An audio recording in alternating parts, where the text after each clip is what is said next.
कितना भी कठिन बने, मैं हार नहीं मानूंगा।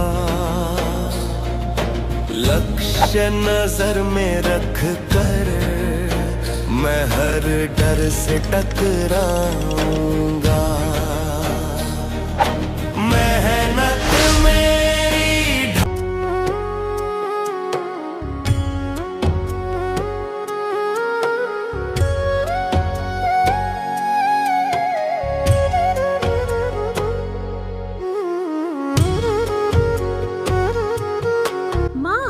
आज मैं केवल तीसरे प्रयास में ही आम पर निशाना लगा सका। अति उत्तम पुत्र, मैं तुम्हारे दृढ़ प्रयास की प्रशंसा करती हूँ। पुत्र, तुम अब राजकुमार हो और एक दिन राजा बनोगे। एक सच्चे राजा के लिए केवल कर्म कौशल नहीं, बल्कि उत्तम चरित्र का विकास भी आवश्यक है। हाँ माँ। राजा को अपने सभी प्रजाजनों के प्रति प्रेम और करुणा रखनी चाहिए, और सबसे महत्वपूर्ण है भगवान के प्रति प्रेम और समर्पण। हाँ माँ, आपके ये वचन ही तो हैं जो मुझे सबसे अधिक प्रिय लगते हैं।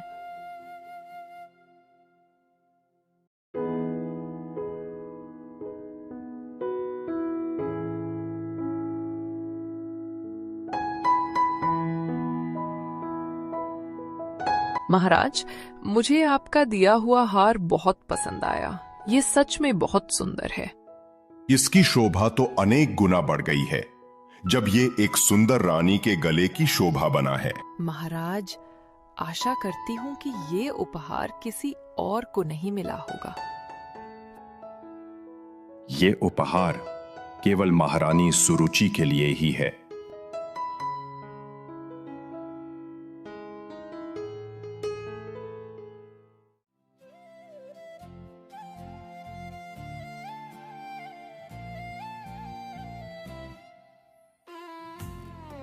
मेरा भाई उत्तम तो पिताजी की गोद में बैठा है।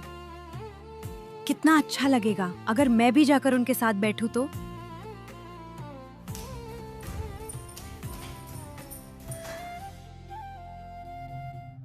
रुक जाओ ध्रुव। ध्रुव, तुम राजा के पुत्र तो हो, परंतु तुम्हें उनकी गोद में बैठने या उनके सिंहासन में भाग लेने का कोई अधिकार नहीं है।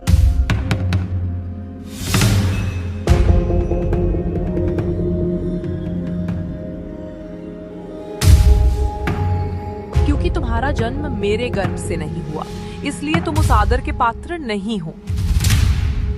यदि वास्तव में तुम ये स्थान पाना चाहते हो तो महान तपस्या करो। परम पुरुषोत्तम भगवान नारायण को प्रसन्न करो। केवल उनकी कृपा से यदि अगले जन्म में तुम मेरे गर्भ से जन्म लो, तभी तुम ये पद प्राप्त कर सकोगे।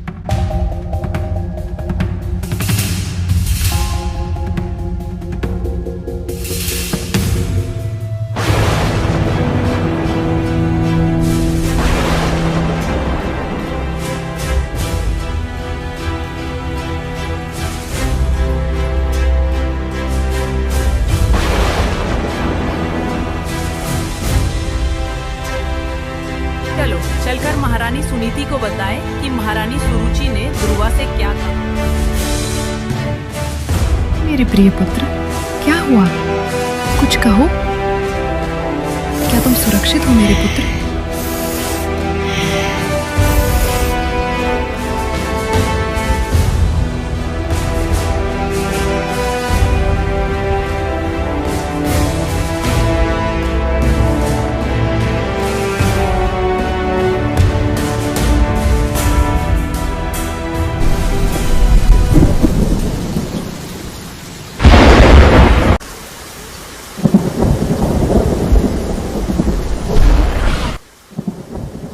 कभी भी किसी के लिए अशुभ की इच्छा मत करना, क्योंकि ऐसा करने पर तुम्हें उसी के फलस्वरूप दुख सहना पड़ेगा। मेरे हृदय के लिए ये कहना अत्यंत कठिन है, परंतु तुम्हारी सौतेली माता ने जो कहा वो सत्य है। तुम्हारा जन्म एक कनिष्ठ स्त्री के गर्भ से हुआ है। तुम्हारे पिता को मेरी कोई परवाह नहीं है। सुरुचि ने तुम्हें बहुत बुरा उपदेश नहीं दिया। भगवान, सर्वोच्च पुरुषोत्तम श्री नारायण की भक्ति करो। तुम्हारे हृदय में जो भी इच्छा है वे पूर्ण कर सकते हैं, क्योंकि इस परिस्थिति में तुम्हें उनके सिवा कोई आश्रय नहीं दे सकता। तुम्हारे परम पितामह ब्रह्मा, वे एक कमल के फूल पर बैठे थे। उन्हें यह भी नहीं पता था कि वे कौन हैं या कहां हैं। उन्होंने श्री विष्णु की उपासना की और उन्हें संपूर्ण ब्रह्मांड की सृष्टि करने की शक्ति मिली। तुम्हारे पितामह स्वयंभुव मनु, उन्होंने भी भगवान की आराधना की और इस पृथ्वी के सम्राट तथा समस्त मानव जाति के नेता बने। माँ, भगवान श्री विष्णु मुझे कहाँ मिलेंगे? महान ऋषि और योगीजन ने उन्हें अपने ध्यान और उपासना के द्वारा गहन वन में प्राप्त किया है।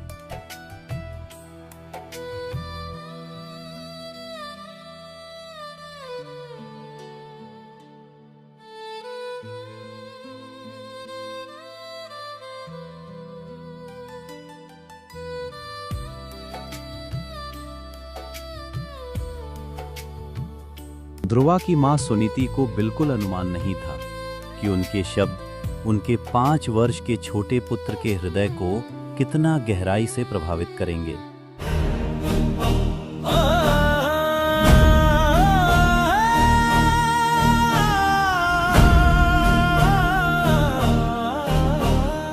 पथ कितना भी कठिन बने, मैं हार नहीं मानूंगा। लक्ष्य नजर में रख कर मैं हर डर से टकराऊंगा। मेहनत मेरी ढाल बने, विश्वास मेरा शस्त्र, दृढ़ निश्चय ही जीवन में सबसे बड़ा अस्त्र।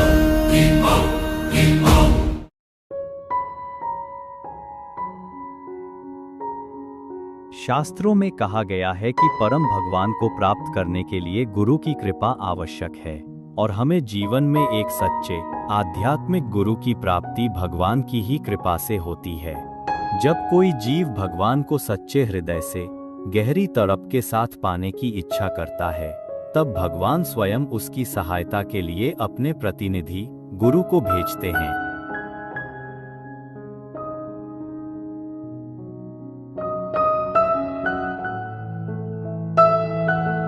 ध्रुवा, तुम तो केवल 5 वर्ष के बालक हो। तुमने कभी वन में जीवन नहीं बिताया और अब यहाँ आ गए हो। ये स्थान अत्यंत भयावह है।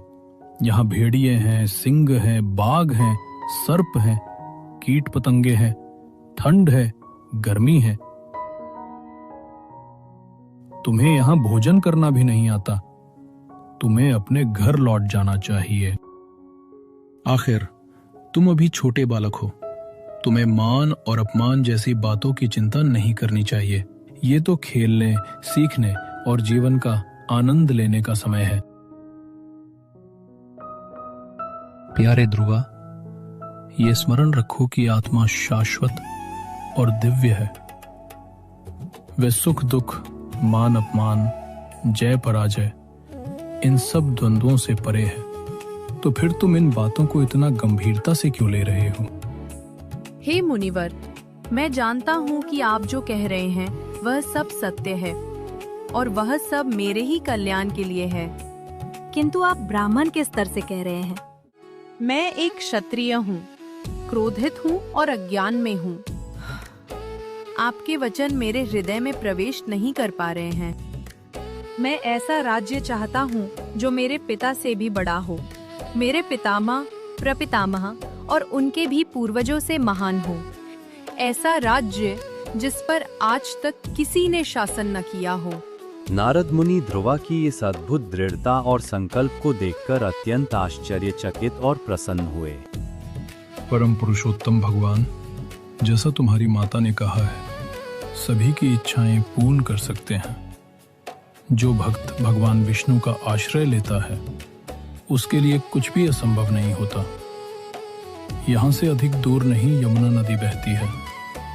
यमुना के तट पर मधुवन नाम का एक पवित्र वन है। वहां जाओ, वो स्थान अत्यंत शांत और पावन है। वहां धैर्य पूर्वक बैठकर परम पुरुषोत्तम भगवान का ध्यान आरंभ करो। नारद मुनि ने ध्रुवा को अष्टांग योग का विज्ञान सिखाया, विभिन्न आसनों का अभ्यास कराया और फिर 3 प्रकार के प्राणायाम बताए जो उसके लिए सर्वाधिक उपयोगी थे।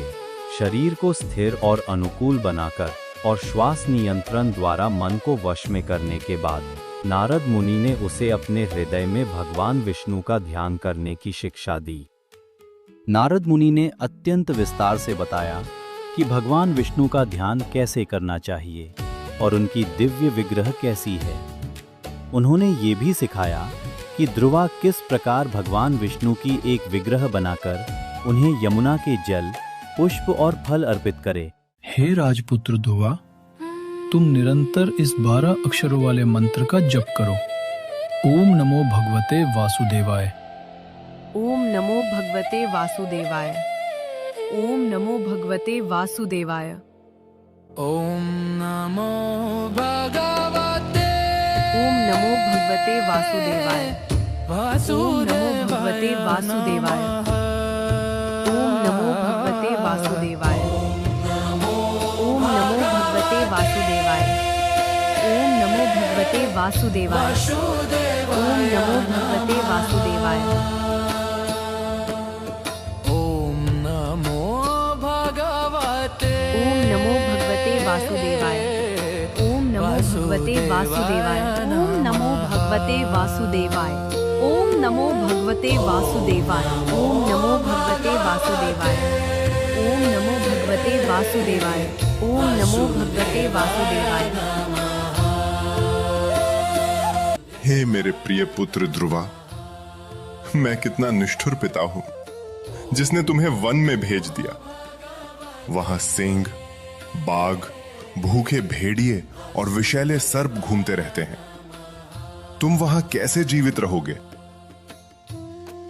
कृपया चिंता ना करें महाराज उत्तानपाद। ध्रुवा ने तो भगवान विष्णु का आश्रय ले लिया है और जो भगवान विष्णु के शरण में जाता है उसकी रक्षा स्वयं भगवान करते हैं। ओम नमो भगवते वासुदेवाय। ओम नमो भगवते वासुदेवाय। ओम नमो भगवते वासुदेवाय। ओम नमो भगवते वासुदेवाय। ओम नमो भगवते वासुदेवाय। हे मुनिवर, अब मैं राजा के रूप में अपना कर्तव्य निभा नहीं पा रहा हूं। दिन रात मेरा हृदय ध्रुवा के विचारों से ही भरा रहता है। शोक और पछतावा मुझे खा रहा है। कृपा करके उससे कहिए कि वह अपने पिता के पास लौट आए। महाराज उत्तानपाद, आपका पुत्र अद्भुत दृढ़ संकल्प का प्रतीक है। वो तभी लौटेगा जब उसे भगवान विष्णु के दर्शन प्राप्त हो जाएंगे।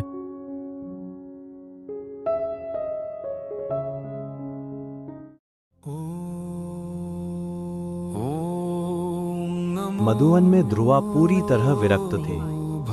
पहले महीने में वे हर 3 दिन में बस थोड़ा सा फल या बेर खाया करते थे।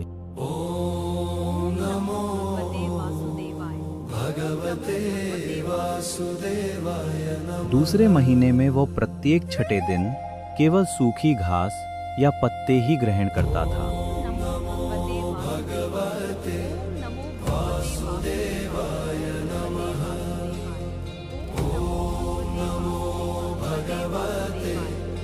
तीसरे महीने में वो प्रत्येक 9वें दिन केवल यमुना का थोड़ा सा जल पिया करता था।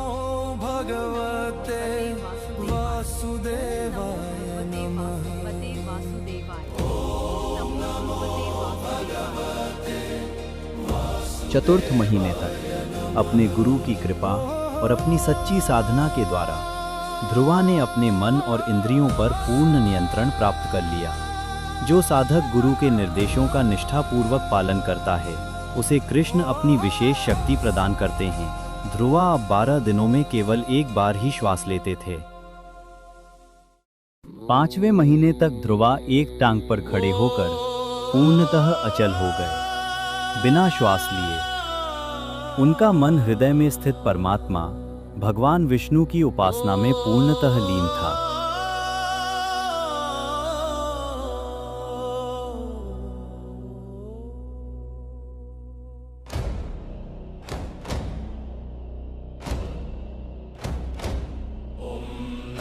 क्योंकि उनके हृदय में स्वयं भगवान विराजमान थे, उत्तानपाद के 5 वर्ष के नाजुक पुत्र ध्रुवा अपने अंगूठे के भर से ही पृथ्वी को नीचे धकेल सकते थे।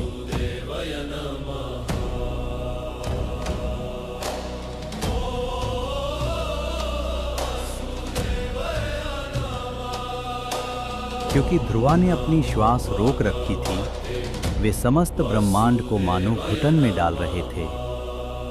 देवता विचलित हो गए और समझ ही नहीं पाए कि क्या हो रहा है। ब्रह्मा, शिव और सभी देवता सहायता के लिए भगवान विष्णु के पास गए। तब भगवान विष्णु बोले, वो मेरा ध्रुवा है, वो मुझ पर ध्यान कर रहा है। तुम अपने अपने लोगों को लौट जाओ, मैं उसे उसकी सारी इच्छाएं पूर्ण करके दूंगा। जब भात तड़प कर पुकारे व्याकुल होकर, व्याकुल होकर, वैकुंठ से गरुड़ पर सवार हो आते हो, सवार हो आते हो। जब भक्त तड़प कर पुकारे व्याकुल होकर, वैकुंठ से गरुड़ पर सवार हो आते हो। दर्शन देने को प्रभु तुरंत दौड़े चले आते हो।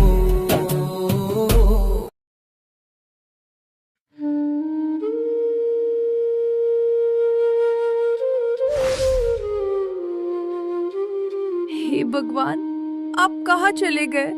मुझे ऐसा लगता है कि मैं आपको खो चुका हूँ।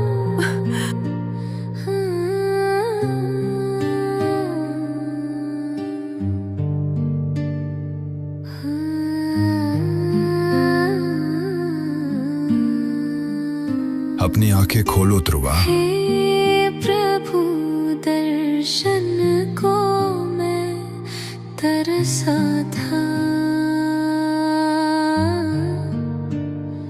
आज आप सामने आ गए।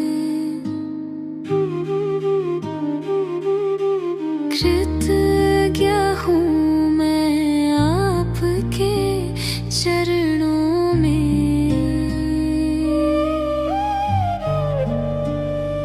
जीवन मेरा सफल हो गया।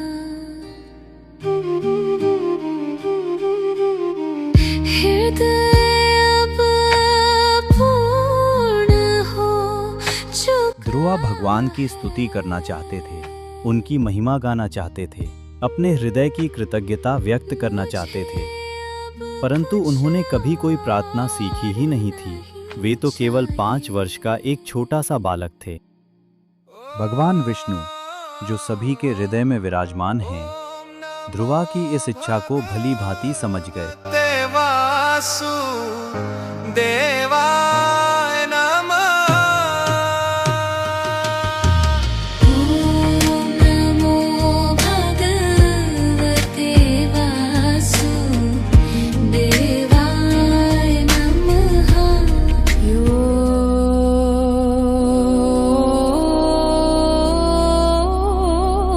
योऽन्तः प्रविश्य मम वाचमिमां प्रसुप्ता संजीवयति अखिला शक्ति। उस समय परम भगवान की शक्तिदान से ध्रुवा महाराज वैदिक निष्कर्ष को पूर्ण रूप से समझ गए। उन्होंने परम सत्य और सभी जीवों से उनके संबंध का ज्ञान प्राप्त किया। दिव्य प्रेरणा से उन्होंने हृदय से निकली मधुर स्तुतियां अर्पित की।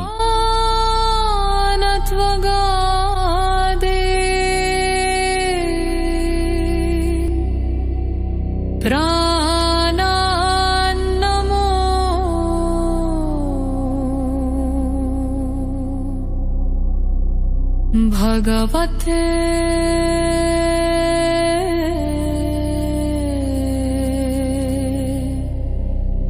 पुरुषाय तुभ्यम्। इस प्रकार ध्रुवा ने परम भगवान की स्तुति में अनेक प्रार्थनाएं अर्पित की, जो श्रीमद् भागवत में सदा के लिए लिपिबद्ध हैं। ध्रुवा, तुम वन में इसलिए आए हो कि तुम्हें अपने पिता, पितामह और समस्त पूर्वजों से बड़ा राज्य प्राप्त हो। मैं तुम्हारे हृदय में स्थित हूं, तुम्हारी इच्छा को भली भांति जानता हूं। तुम्हारी इस तपस्या के कारण मैं तुम्हारी इच्छा पूर्ण करूंगा। हे भगवान, मैं इस वन में आया था भौतिक लाभ के टूटे हुए कांच के टुकड़े ढूंढते हुए, परंतु मुझे तो आपकी अलौकिक प्रेम सेवा रूपी अत्यंत दुर्लभ रत्न की प्राप्ति हो गई है। अब मुझे और कुछ नहीं चाहिए, बस आपको प्रेम करना है और आपकी सेवा में ही लगे रहना है। प्रिय ध्रुवा, मैं जानता हूं कि अब तुम्हारे हृदय में कोई भौतिक इच्छा नहीं रही, लेकिन जिस अभिलाषा को लेकर तुम मुझे खोजते हुए इस वन में आए थे, उसे मैं पूर्ण करूंगा। जब तुम्हारे पिता विरक्त होकर राज्य छोड़ देंगे, तब तुम राजा बनोगे और 36,000 वर्षों तक इस पृथ्वी पर शासन करोगे। उसके बाद तुम ध्रुव लोक को प्राप्त करोगे। वो लोक जिसे मैंने स्वयं तुम्हारे लिए बनाया है, वो भौतिक नहीं अपितु आध्यात्मिक है। मेरा अपना धाम शाश्वत और आनंदमय। प्रिय ध्रुवा, अब तुम अपने राज्य को लौट जाओ।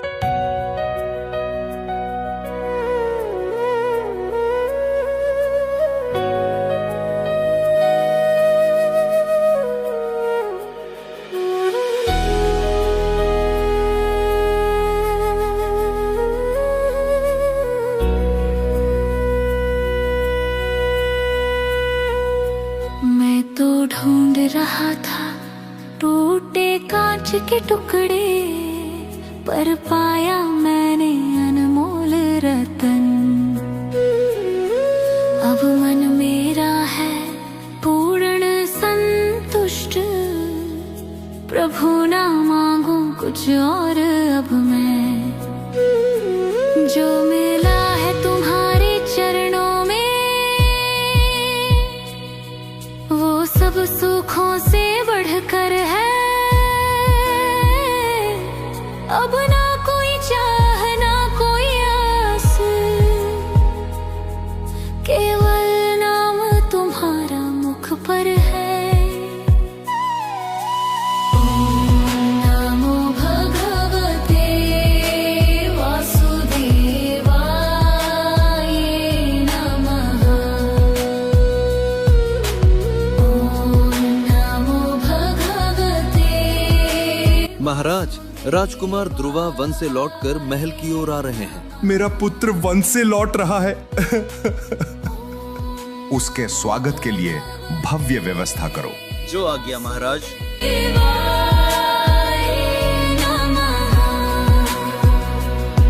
मेरे पुत्र, अंततः मेरी प्रतीक्षा समाप्त हुई।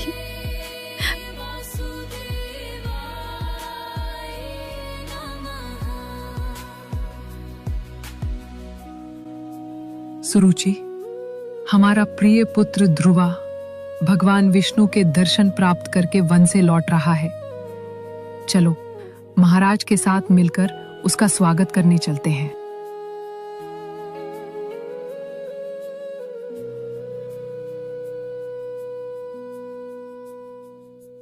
अब मन मेरा है पूर्ण संतुष्ट, प्रभु ना मांगू कुछ और अब मैं।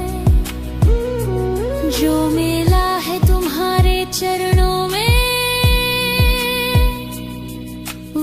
सब सुखों से बढ़कर है